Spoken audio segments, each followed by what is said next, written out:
to Jadda's Craft Cottage. As a crafter, you always have a project to work on, whether it is knitting or crocheting, drawing or other arts, or quilting and sewing.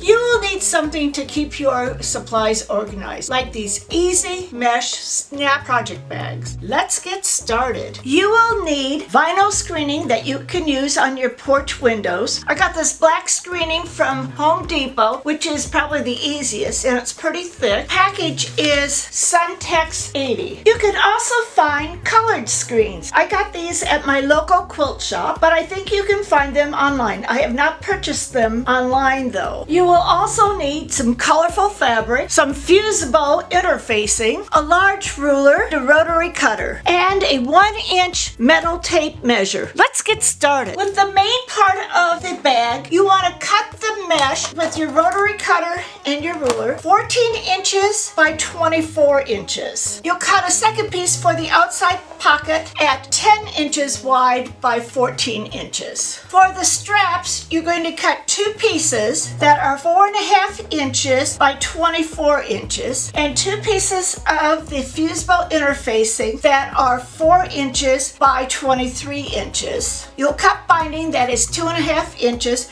by as long as you need it. You may have to add 2 pieces. And then you will cut 2 pieces of the top of the bag that are 6 inches by 14 inches. We're going to make the binding first. So you want to fold over the 2.5 inches so the right sides are out, and you're going to press it. Line up all the raw edges together.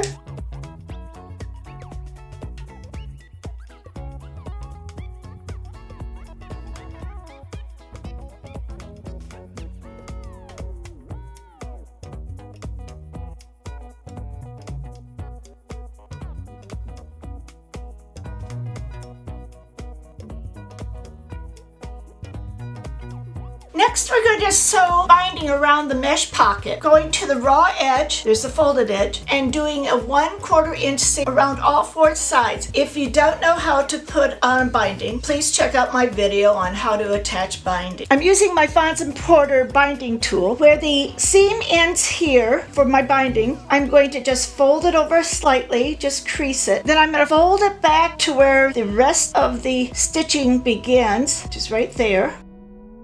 Put a crease in it, and I'm going to use my scissors just to cut straight in. Now, because this is a 2.5 inch binding, my marker here says 2.5 inches right at the top. I am going to place my tool on the edge of this marker, and I'm going to cross over the other tail and find that 2.5 inch mark on my binding tool and cut straight across for that. Open up the left side so the right side is up. On the left side, and you may have to scrunch a little bit, you're going to go under and open it up that way so that the right sides will be touching each other. And I'm going to pin it.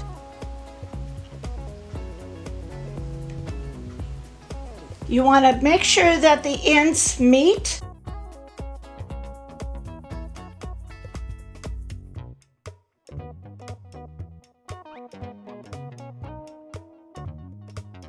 Take a mark where you can see it, and then also at the other corner. This is probably the most difficult part of making this binding, but it always comes out perfect.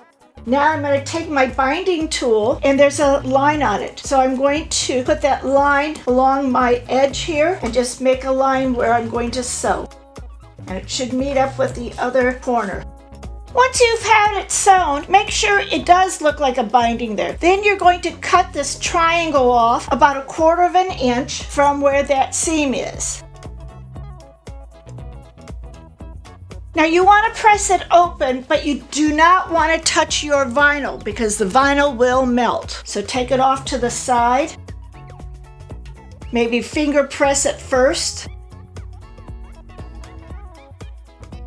And press a little bit there, just so it stays open.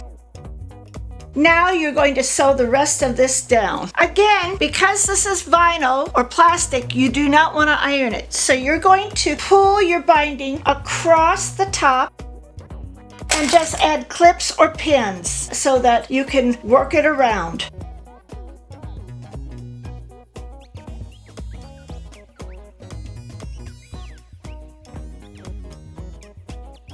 You want to miter your corners. Once you have it all clipped or pinned, take it to the sewing machine and do a 1/8 of an inch all the way around and also secure your corners. I did the 1/8 of an inch around the top stitch. It's very easy to sew on the mesh. This is 14 inches long, so I want to find the middle. I'm going to measure 7 inches in with my chalk. On the long mesh, this is 24 inches, so I'm going to find the center, which is 12 inches, and I'm going to make a marking on that one with the chalk.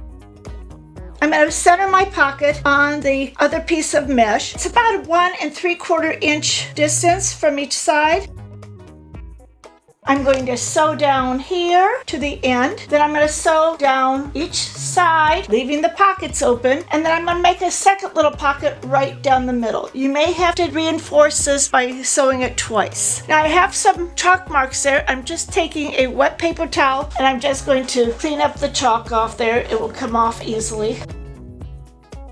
You now want to make the straps. Again, this is 4.5 inches by 24 inches. I'm going to press it to get any wrinkles out. And I'm going to take my fusible interfacing and I'm going to lay it right on top of it. It should be a little bit shorter than what your fabric is. The interfacing is 4 inches by 23 inches. This is the sticky side. That is where the glue is. So you want that to be laying down. Otherwise, it's going to ruin your iron. And press your interfacing to your fabric.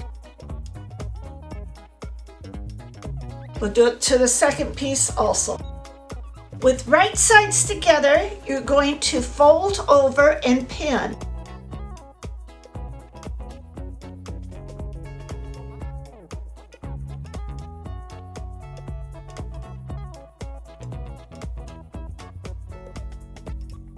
Do this to the second strap. Now with these right sides together, I'm going to sew a 1/2 inch seam all the way down on both of them. Now you want to press open these seams. I'm taking a ruler just so I can get a better hold of it, and I'm going to finger press if I can. The seam's open. I'll take my iron and press it the rest of the way. The seam is in the center. Pin one in and take it to the sewing machine and do a 1/4 inch seam at the edge. Snip the corners at an angle on both of these straps. And with a chopstick, turn them inside out.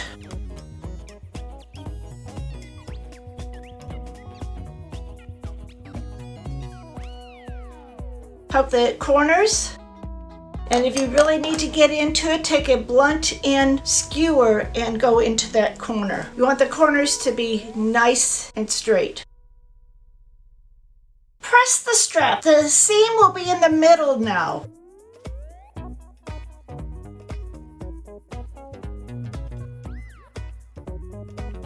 When you get to the end, turn this in a 1/4 inch. Press this end.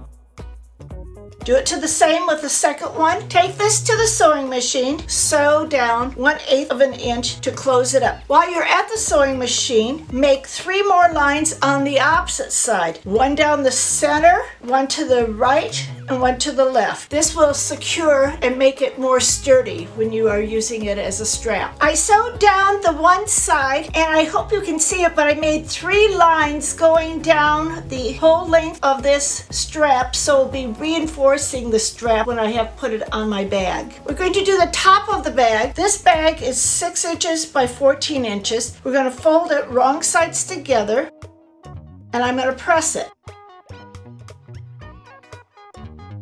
I'm going to fold it one more time from the fold side over to the raw side, but leaving 1/4 inch from the raw side to where the fold is.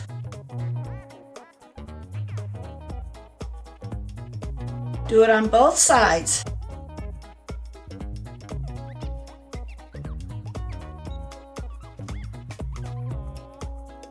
Now we're going to attach the straps to the top. We're going to measure in 5 inches from one corner, going in 5 inches here, and this is also on the folded side.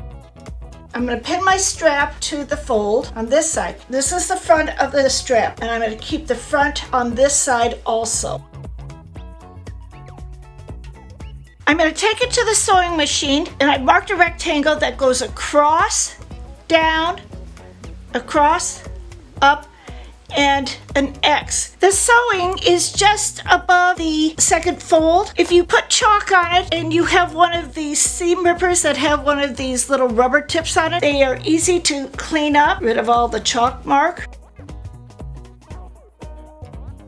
Now we're going to attach the handles to the bag. My handles are inside here, and here's the fold, and so it's inside out. I'm going to place my raw edges of this top fabric against the raw edges of the mesh, pin it. I'm going to do the same thing on this side. So this is how it looks like when we're going to have it finished, but we want to flip it open so that the handles are down on the bottom and attach the top fabric to the mesh.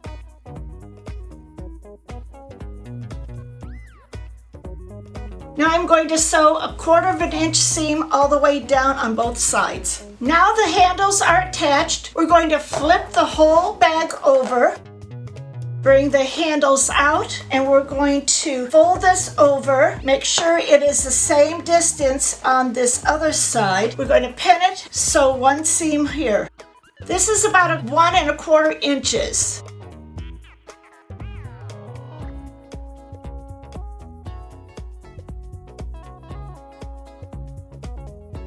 Now do the same thing on the other side. Now I'm going to sew 1/8 inch down this side where the fold is and down this side. Because of this meshing, it gets a little bit rough. I'm going to be making a French seam, and I'll show you how to do that. Put these so the wrong sides are together so you can see what the bag looks like. Match up your tops so that they're pretty even. Put a pin in it. And we're going to sew down 1/4 inch seam allowance, one edge only. I have cut my metal tape measure 1.5 inches shorter than this side. So this is 12.5 inches. And I've put electrical tape on both ends. I'm putting a little bit of tape on the end of my full piece. And I'm putting my pull here because if it goes inside, you'll have to take the whole thing out by taking all the screws apart. So now we're going to put our tape measure in bags, and they're going to be so the round side is facing out. You'll have a nice gap here. You don't want to sew over the metal tape measure. So we're going to line these up again. Now the tape measure is inside. We're going to sew with a 1/4 inch seam down this side. Now snip the corners of these two ends, and we're going to turn them inside out.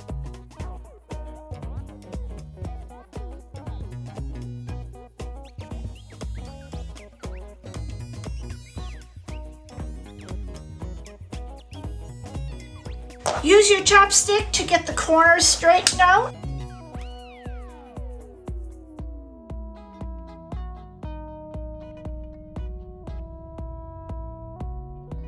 You may have to use clips to make sure that these edges are pulled out.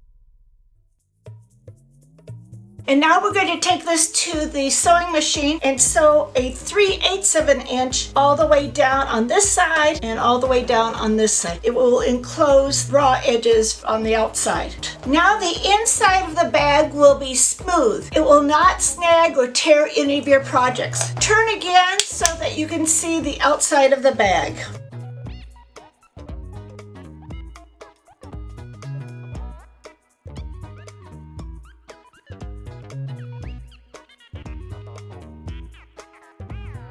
When you turn the bag, you may have to use your chopstick to poke the corners. These bags are easy to make. Whether you use them for yourself or you give them as a gift to another crafter, they will be used a lot. Remember to like, comment, and subscribe to this channel. A day without sunshine is just an extra day for crafting.